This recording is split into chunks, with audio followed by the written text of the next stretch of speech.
Hey guys, and welcome back to an episode of the Platinum Review, where I sit down, I platinum a game, and then I give you my honest opinion on it. Today on the chopping block is Lego Star Wars The Skywalker Saga. And to be honest, this game took a minute, but it's not too bad. It's an easy platinum for your collection. So it has 45 achievements up on screen now. You're going to see all the achievements that you have to do. The achievements that you're seeing on screen now are going to be the achievements that you're working for your entire playthrough. These are going to be the ones that you're most likely going to finish up at the end. With collecting all the characters, 1,000 Kyber Bricks will take you the longest.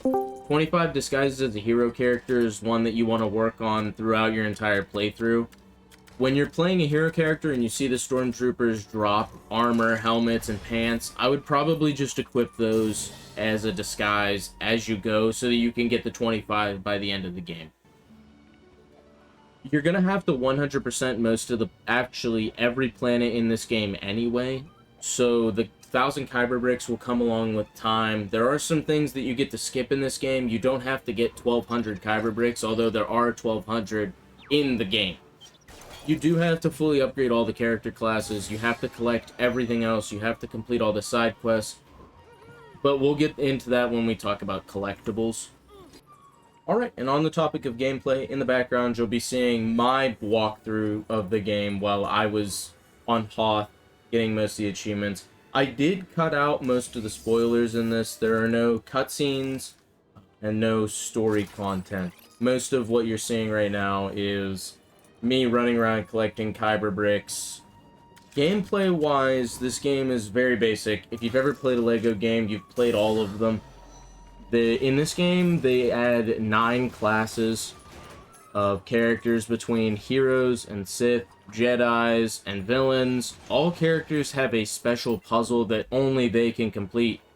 So what that means, with everybody having their own type of puzzle between the 9 classes and their own purpose in the game, is that if you spend a couple Kyber Bricks on the characters that have terminals for puzzles like the heroes, the villains, the astromechs, and the protocol droids, if you spend about 4 Kyber Bricks per class, which comes out somewhere around 20, you can actually skip the puzzle without having to complete them. There is an auto-complete feature in the upgrade trees, which I actually don't have a clip of, but if you watched me complete it with R2-D2, that was the skip there. Now on to the Kyber Bricks. So the Kyber Bricks, some of these puzzles can be as simple as you land on a planet and it's behind a couple boxes that you have to shoot, and then some of these are very elaborate puzzles where you actually are looking around the environment trying to find something. Almost like what you see on screen here, where I have to run around and collect these power cell batteries to power this one machine to get 1 Kyber Brick. Some of these puzzles can take more than a few minutes and have you be running around the entire island or map on a planet trying to get one thing. Another issue that I actually have when collecting in this game is that some of these missions being so elaborate, you'll get a mission from a mission giver, side quest. There are 140 of them in the game. And some of these quests have you going between several different planets, collecting maybe 1 material to 2 materials. Now, this game actually doesn't have any way of tracking multiple quests at one time. It's a very basic UI, and that's another thing that I'd like to cover in this video, is that the UI is a little, it takes a lot of clicks to get to one thing, and sometimes it's a little aggravating to use and a little confusing. But with the being unable to track multiple missions at the same time, you might be going back to the same planet several times just to finish 1 or 2 quests because you didn't know that you had to go somewhere else at one point to get one thing while you were there collecting something else. And this requires just a lot of time, and you're going to spend a lot of time in loading screens between the different planets, unless you're just going to sit there and focus on 100%ing that planet, everything you can do while you're there, and then, you know, traveling. And that's kind of what I did too, is where my thought process was I would collect all the Kyber Bricks and then go for the missions, because the Kyber Bricks, for the most part, don't have you traveling across different planets. Most of what you need for the puzzles are right next to the Kyber Brick or in the area, with the hardest ones usually being the shooting challenges. You have to shoot 4 targets to open a similar locked gate as most of the Kyber Bricks are in. The problem is locating the 4 targets. A lot of the time it won't show you where they are, and so you have to really look for them sometimes.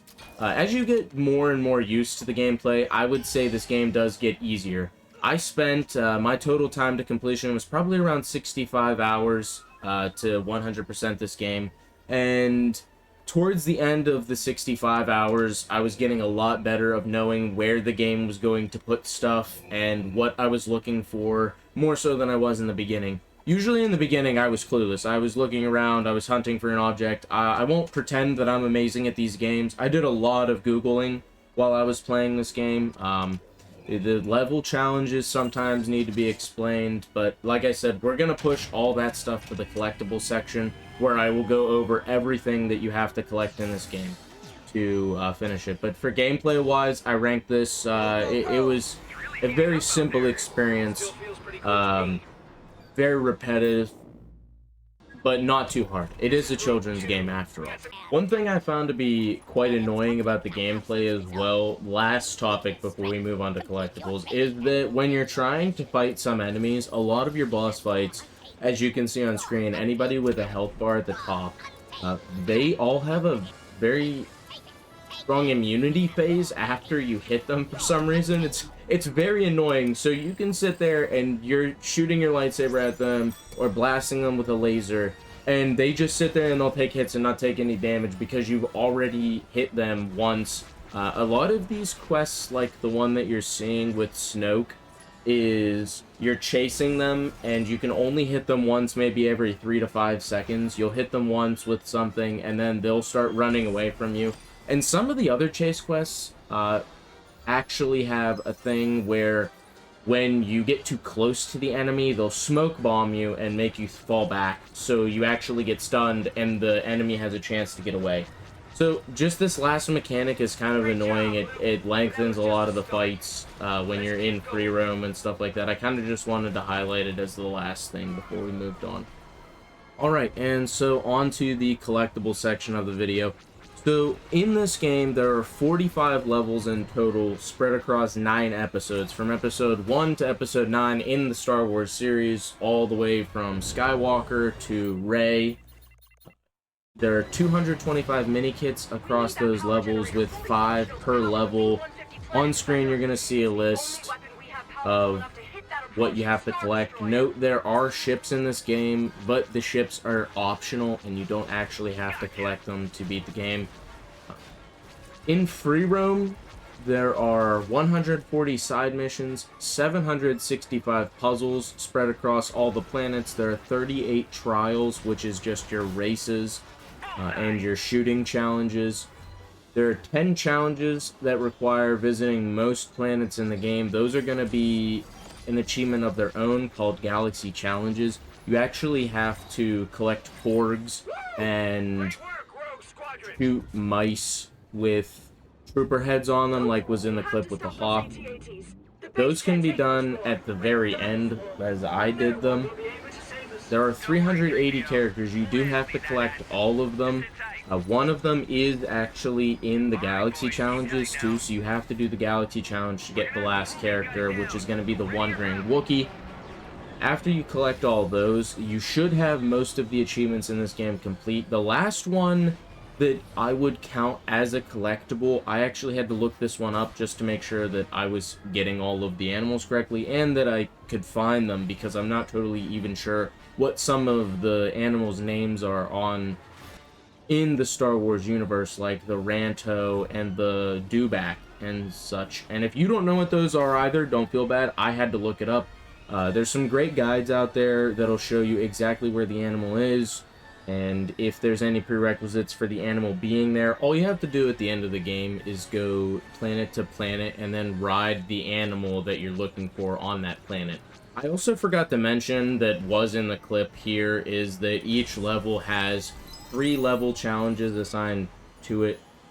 You can buy everything in this game, as you watched me do, you can buy what the game calls is a rumor, which is a tip to help you complete that challenge. So with the galaxy challenges, which are going to be your hardest, I imagine, to find without specifically looking up a guide and watching a video, what you actually can do is the game will help you out here, and you can buy the rumor for the Wandering Wookiee, as an example, or the Porg, or the Mouse Droid challenge with the Stormtroopers, and it will give you a search area when you assign it, and it'll track it like it's a quest. It'll show you the planets that you have. It'll show 0 of 1 or 1 of 1 if you have already completed that planet, and you can just go planet to planet and wrap them all up. But as the level challenges, what they'll do is if you buy the rumor, it'll show you a tip on how to complete it. So you'll pay the money, and it'll give you maybe a line that'll try to give you a hint towards the objective that you have to do in the level to do it. Most of the level challenges actually can be done in the story version of the level with the 2 main characters that the game actually gives you to play that level with. On screen now, you're going to be seeing me complete the galaxy challenges. These ones just take a lot of time, really. I mean, you just have to travel planet to planet, and like I said with the Wandering Wookiee stuff, that one you have to talk to a Wookiee. There's some where you have to shoot the Mouse Droid that wears the Stormtrooper helmet, and the numbers depend on which quest you're doing. The Wandering Wookiee, you have to talk to 33 Wookiees, multiple planets. Some planets have multiple sections, and sometimes the sections each have their own Wookiee. With the Mouse Droid quest, there's only 10. I didn't get a clip of all the galaxy challenges, but if you go in, there are 10 challenges. You must complete them all to get the achievement to complete all galaxy challenges. And that's it, guys. Those are my final thoughts. I wanted to make this video kind of just laying out my opinion of LEGO Star Wars as a all achievements kind of guide review. Platinum Hunter, I suppose, depending on where, what console you play on for the PlayStation players out there. I personally completed this on Steam. My total completion time ended around 65.1 hours, I think. With the information presented in this video, I hope you guys just walk into this knowing that this is going to be a collection type of game. You know, I didn't want anyone to pick up LEGO Star Wars and start going for the all achievements and then be frustrated thinking that they've spent too much time collecting the Kyber Bricks and that they're the only one. I spent quite a bit of time just sitting here playing this game, doing nothing but running around the planets collecting the Kyber Bricks. And that's really what it takes to complete this game. But once you have it done, it's a nice one to just put up on the shelf and forget about. I think that's where it's going to rest for me. And with that, guys, I appreciate you watching this video, and I hope to see you in the next one.